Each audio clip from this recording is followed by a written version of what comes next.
guys, this is Justin. Hello and welcome to another video. So today we got our first look at the gameplay for Star Wars. I don't know why the title is leaving me Outlaws. Not quite sticking just yet. And I gotta say, overall the game looks really good. I did actually get the chance after today's stream to attend virtually a short press event.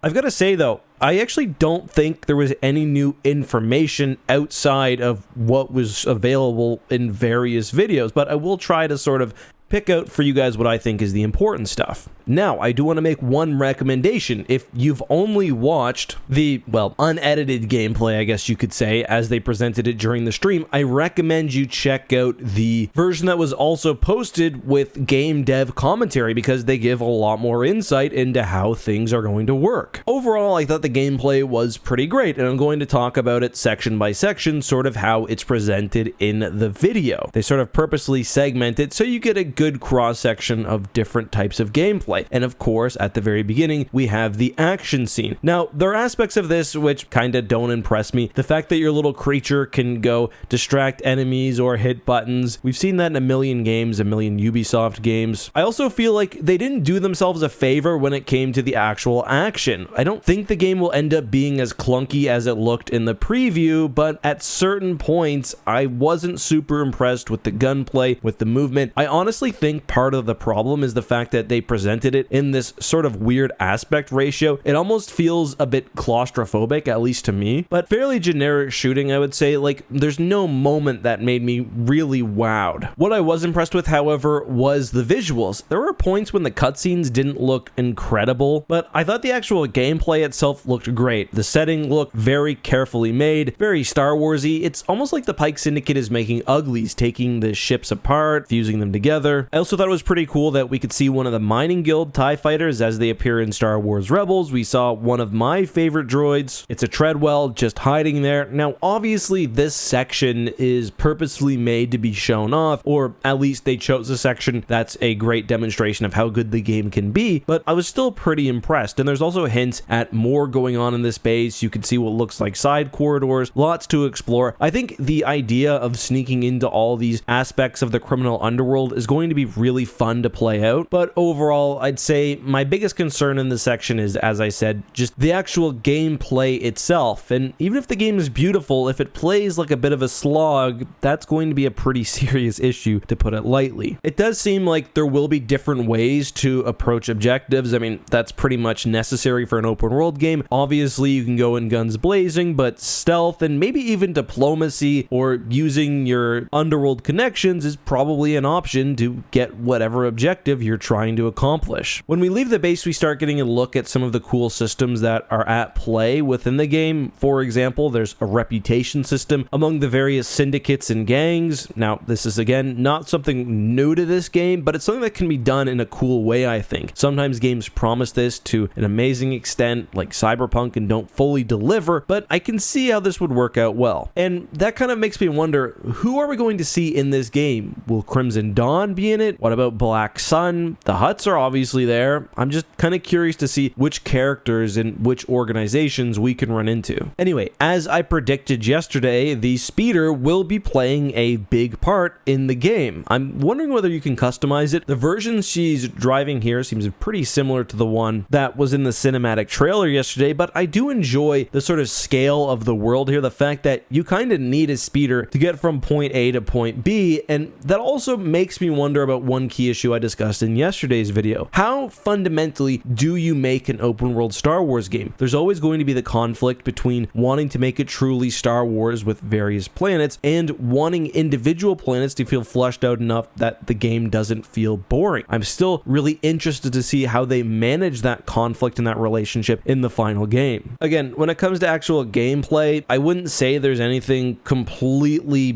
groundbreaking here, but still pretty cool overall. And the shot of driving into the city really made me excited. The one thing that I really wanted from this game is to feel like you're a part of that underworld. Obviously, this is heavily scripted, the shuttle flying over then landing right as you come into town, I get it, but I still get the feeling that I was hoping to get. There needs to be like a billion small cantinas and bars in this game, each one seedier than the last, and it kind of seems like that's what we will be getting. But I mentioned the decision with the Syndicate. We see another major one play out near the end of the gameplay, and that is the decision of whether to play nice with the Imperial or to refuse the bribe. And we see that she chooses incorrectly, at least from the Imperial point of view, and she gets the first in Star Wars history Grand Theft Auto wanted level. And they talked about this a bit in the dev commentary. I said Grand Theft Auto, that was my words, but that's pretty close to how the system operates. The more you do, the more the Empire will send after you, with some real forces brought to bear as time goes on. I'm kind of wondering what the most wanted level looks like. I assume they could pop down walkers and tanks and heavily armed stormtroopers, but I wonder if we're going to get stranger things like Inquisitors. Maybe it doesn't work because you're not a Jedi, but whether some sort of force wielders could eventually come to bear against you if you're really, really naughty. The run to the ship was very Star Wars Jedi Fallen Order. I do like how the little critter runs in before you. He knows right where you're going. You even see a workbench as you're going by. The idea of flying from a planet's surface to atmosphere to space is a really cool one. I'm kind of curious about how deep the whole gameplay loop is going to be. Like, is it going to be Knights of the Old Republic, essentially, where you choose a place you want to go, you sometimes fight an enemy in space, then you leave? Or is it going to be more like No Man's Sky, where there's a lot more freedom to not just travel between planets, but just explore? There was hints that there's things to be found in space, so to me that indicates the latter. The space combat and the flying itself looks very shallow. I hope I'm wrong about that. That's a bit of a disappointment, but when you make a game like this, you're ultimately somewhat limited. Star Wars Battlefront 2, for example, tried to do everything, and I think individual parts of that game suffered for it. I really love the fonts at the end. This is a small thing, but it has a very Star Wars-y feel to it, while still being completely different. And I also thought it was interesting that they're traveling to Akiva. I've been talking a lot about the Aftermath trilogy. If you've read those books, you probably recognize Akiva. It is a fairly deep cut, so the fact that it's being included in this game, presumably as a place you can visit, that's interesting. My hope for this game is that it's big enough to keep us entertained and that it nails the details. It seems like it will. One thing I really liked is when Kay's confronted, she immediately